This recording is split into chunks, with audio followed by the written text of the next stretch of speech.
It's another Friday where I set it on for the weekend. And I love it. I love Fridays because it's the beginning of weekends. And I love weekends. I get to relax and do whatever I like to do. This is Language Jobs, a channel for knowledge economy. On Tuesdays, I teach a core course in the area of my specialization, philosophy of religion and theology. But on Fridays like this, I sit back and discuss jamming, important issues that are very critical to our existence, things that we learn from, things that if we take seriously, will help us in our daily living. My name is Josephine, and I am your digital professor. I'll be talking today on another core value issue. I title it Bad Egg or Rotten Egg, or we could call it a demon. Everybody, there is nobody who hasn't got one kind of demon or the other. Let me use that terminology. I don't mean it literally, like demonic, but some advice that you have that if you're not careful, might mar you negatively for life. And I'm coming to that. But before I start serving you today's Friday tonic, let's join Language Jobs.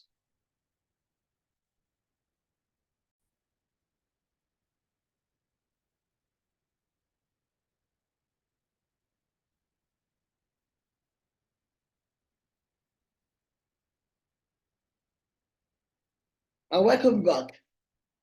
I started by giving you the theme for today's Friday tonic, a bad egg. I remember a story I was told some time ago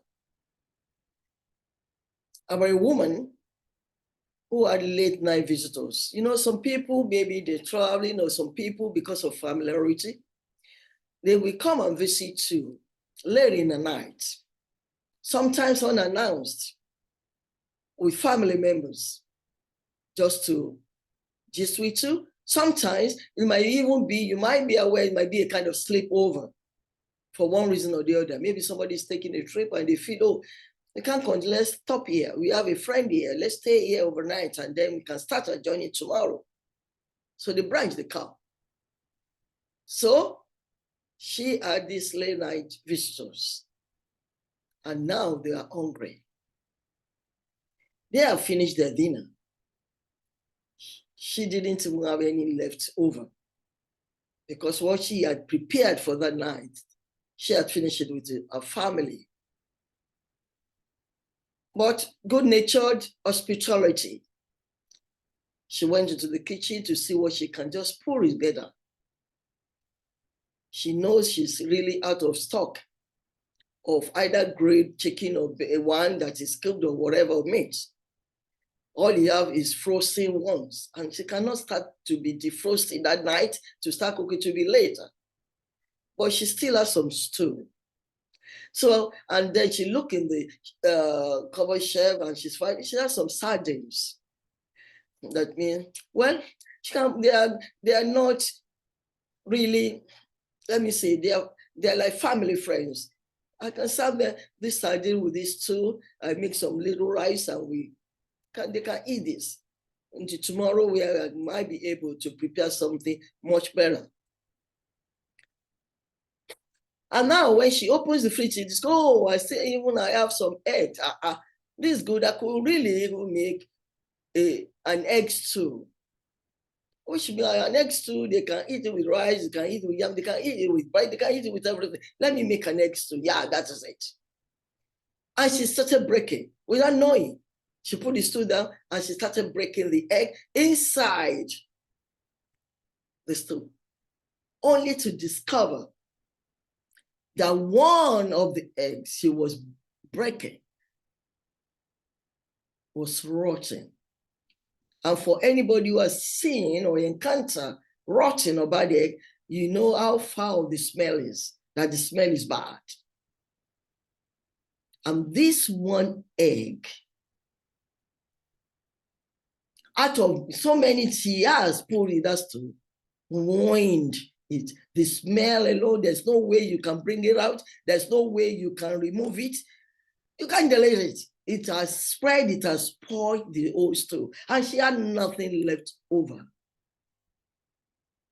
She had to tell the guests, explain to them, throw that away, and employ them if it's going to be just a bread and butter. Let them just have something, and that tomorrow she'll get the bread and butter. That's what we say. One bad egg spoiling the rest of the stew. Sometimes it might be better for us to break egg singularly, each one in a very small bowl, and see how it is, than breaking all of them together. Because if you break them together, one bad egg will spoil the rest. And this example of a rotten or bad egg spoiling the whole essence, the whole part, is very essential teaching for us as human beings. When you have a weakness, when you have a demon plaguing you, that either only you know or some few people know about.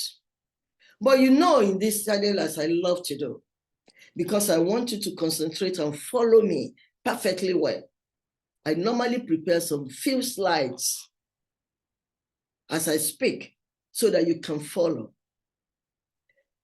I will never forget, I have geographical spread all over the world.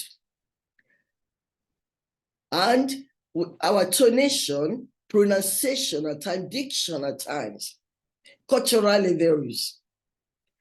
You might not understand the way I probably pronounce a particular word, but when you see that word in the slide, you understand exactly what I'm saying.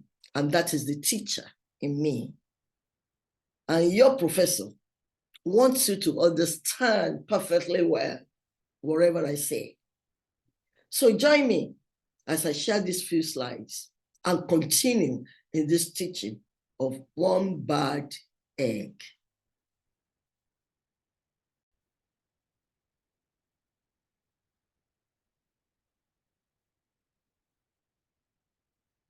One bad egg, and I say your demon.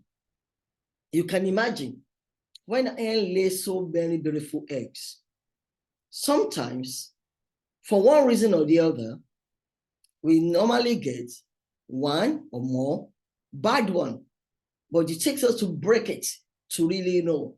And that is possible. When you break all eggs together at once, that bad egg will ruin the entire egg. When you read bios, and I mean biography of so many people, when you read a biography, you notice that there are people who lived extraordinary lives. They excelled in their fields and talents and got everything going on. And then one lousy trade, lousy lifestyle, lousy activity brings everything tumbling down.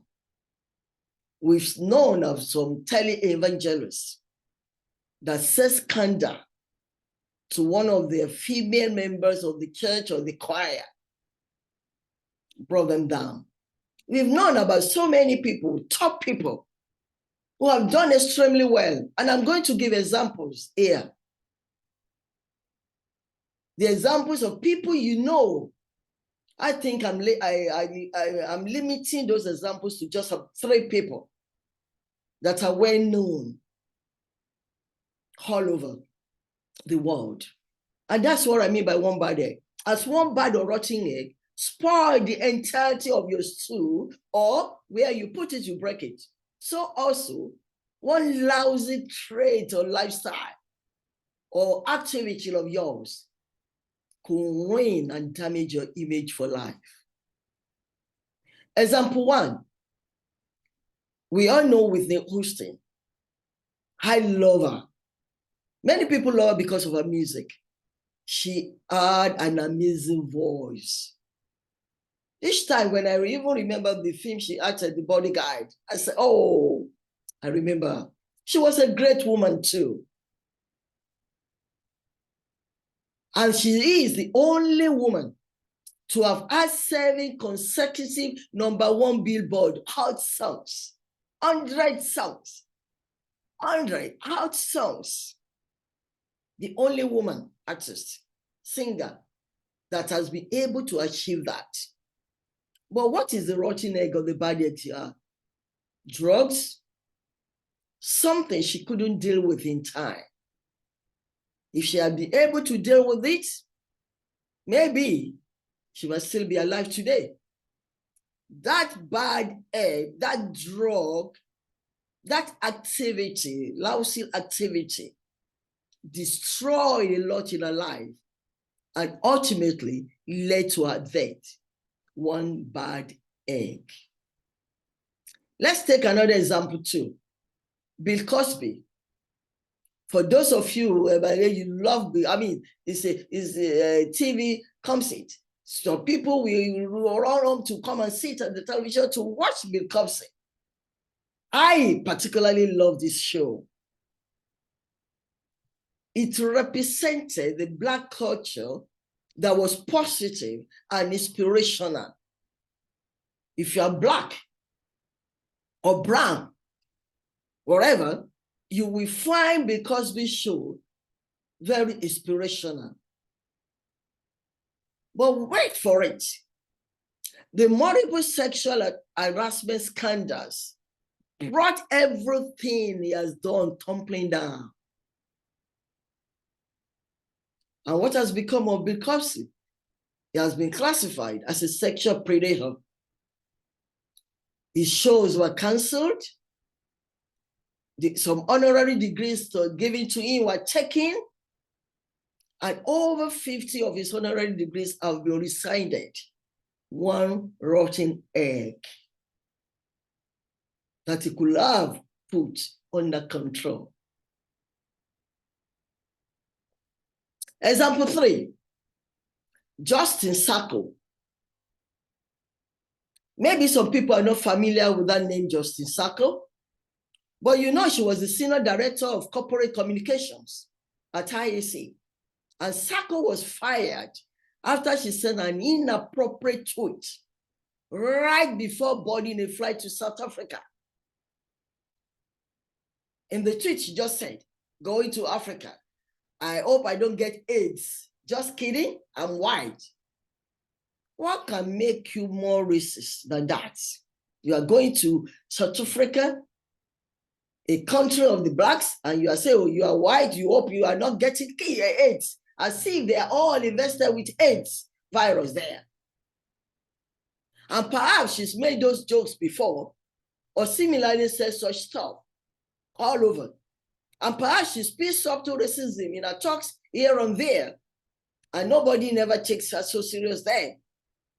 She never dealt with such a horrible mindset, and now it was open to everyone.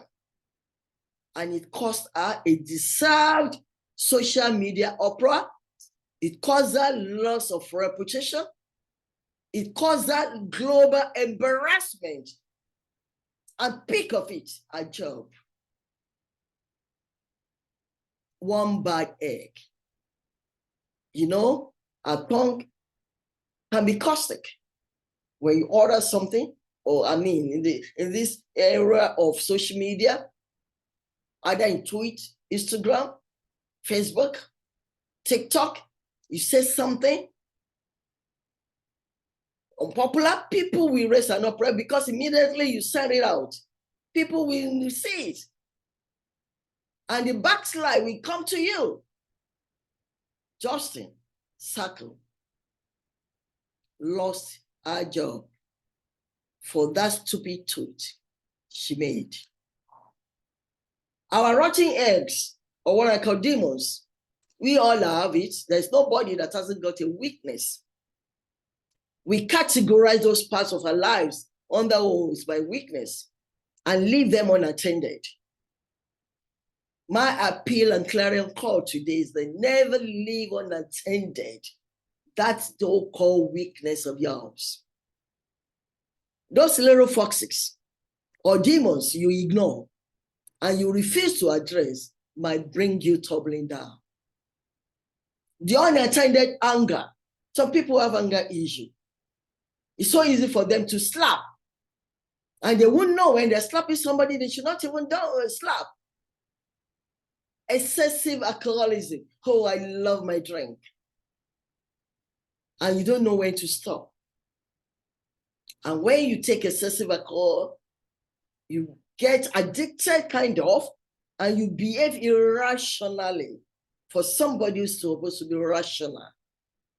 That excessive laziness of yours, that your chronic lying, even start from your age. Some people cannot even tell anybody. I mean, I'm not talking about categories of Oris who do not even know when they were born. There are people like that because their parents were illiterate, who never took down or write down or registered them, their birth. So they don't know when they were born. And they swear and they call anybody. I know a lot of people who are celebrating about 2 birthdays. They call one official, they call one a week. What kind of thing is that? And from lying like that, you become a chronic liar. People know you as a chronic liar. I used to work with somebody like that years before. That even if you tell you good morning, please check your wristwatch. It might be afternoon or evening, because he practically lies about everything. Then disloyalty. People know you are a very disloyal person. They won't want to work with you. They won't want to partner with you in anything because they know you are disloyal. They don't want to be your good friends. They just be fake friends. Uncontrolled lust. You know, when you can't control your sexual urges, it's what makes some people pedophiles. It's what makes some people so loose. They think anything under skates they can. Or they think, oh, any man that comes their way. When you cannot control your lust. You go after friends' husbands. You go after your wife's friends. Uncontrolled lust. It brings people down. You're a minister of the God. You can't control your lust. There are beautiful women in the church. Rather than cancel them along with your wives, you cancel them alone and you get yourself involved with them sexually. You impregnate them at will. Uncontrolled lust, carelessness, abusive tendencies, hypocrisy, pretentiousness, backbiting, stealing, envy, covetousness, nepotism, and you know what you are battling in your life. Everybody has that rotten egg or bad egg. Let me just provide some ways out of spoiling your stew with rotten egg. I said it earlier on. When you break eggs separately before adding them to your sauce, beat them up in separate bowls so that at least if one bag is bad, only your eggs are ruined and not your whole dish. And this template is what you can use in removing that your demon from your life. Battle your demons. Fight your demons now before it breaks you. Tackle your weaknesses before you thirst for the limelight. If you're in the limelight, especially don't even aspire to become a politician because your skeletons will be on earth. All those skeletons of your demons, they bring them out for you. Don't share them and assume they don't exist. Dedicate time to combating them before they're added to all you have strived to achieve. You might be an intellectual. You might be a great achiever. You might have a superb IQ. If you allow that your body, that your demon, that your weakness to escalate without controlling it, it will rubbish everything you have achieved. So fight them before they harm people around you and cause intolerable pain. Fight your demons before they crush you or ruin your achievements. My subscribers, my viewers, I've come to the end of today's Friday Tonic. It's so important. I wish everybody success. And as much as we want to go higher and higher and higher, it's so important for us to battle our demons. Control that your weakness so that it doesn't ruin everything you have strived in your life to achieve.